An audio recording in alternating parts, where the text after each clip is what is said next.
पाकून एक मिनिट लांडगा वाघाचं कातड्यात पांघरून वाघ याला वाघाचं काळीज लागतं. शेर का बच्चा है. कांदडं पाकून एक मिनिट लांडगा वाघाचं कातड्यात पांघरून वाघ होऊ शकत नाही. याला वाघाचं काळीज लागतं. शेर का बच्चा है. शेर का बच्चा खुलेआम किया. हिम्मत है तुम्हारे में. अरे जनता ने तुम्हारे को दिखाई दिया. जनता ने दिखाया. तुम्हारी जगह दिखा दी. तुम्हाला विधानसभेच्या जागा 100 लढवल्या, 20 जिंकल्या. या पठ्ठ्याने 80 लढवल्या, 60 जिंकल्या. अरे तुम्ही काय लढवणार. तुम्हाला भूमिका बदलली. यांनी शिवाजी महाराजांची भूमिका बदलली, बाळासाहेबांची भूमिका बदलली.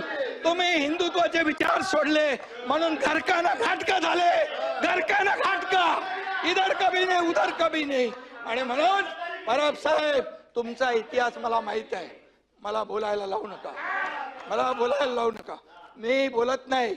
मी कधीही कमरेच्या खाली वार करत नाही. मला सगळं माहित आहे. अंडी पिल्ली सगळी माहित आहे. कोण कुठे गेला, कशाला गेला हे मला माहित आहे. हा एकनाथ शिंदे ज्यांनी केलं, खुलेआम केलं. खुलेआम.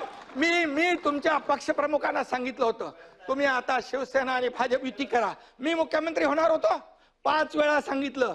का मुख्यमंत्री पदाच्या खुर्चीमध्ये एवढा मोह झाला. का झाला. जे बाळासाहेबांनी सांगितलं होतं करू नका, काँग्रेस बरोबर जाऊ नका, तुम्ही का गेले. मोहापायी, सत्तेसाठी. मग मोह कोणाचा. अरे आम्ही तर सत्तेवर लात मारली. आम्ही तर मंत्रीपद सोडलं 8 लोकांनी. तुम्ही सोडणार का मंत्रीपद. आम्ही मंत्रीपद सोडलं 8 मंत्र्यांनी. आम्हाला काय माहित होतं की आम्ही काय होणार आहे आमचं. आणि म्हणून आम्ही एकतर लढून जिंकू किंवा एकतर लढून शहीद होऊ असं म्हणून आम्ही लढलो. तुम्ही आम्हाला काय सांगताय. आणि म्हणून परब साहेब तुम्हाला तुमचा माझा काय वाद नाहीये, पण तुम्ही एकच आहे. जे बोलाल की तुम्ही नोटीसला जाऊ घाबरून पळाले, हे पळाले ते पळाले, आतलं मला सगळं माहित आहे. कुणाची नोटीस थांबवायला काय काय केलं सगळं मला माहित आहे. त्याच्यावर तुम्ही जाऊ नका. तुम्ही फक्त बघा. मी तुम्हाला काय म्हणालो नाही. सभागृहामध्ये तुम्ही देखील काहीतरी बोलला होता असं मी बोललो. काय कशावर.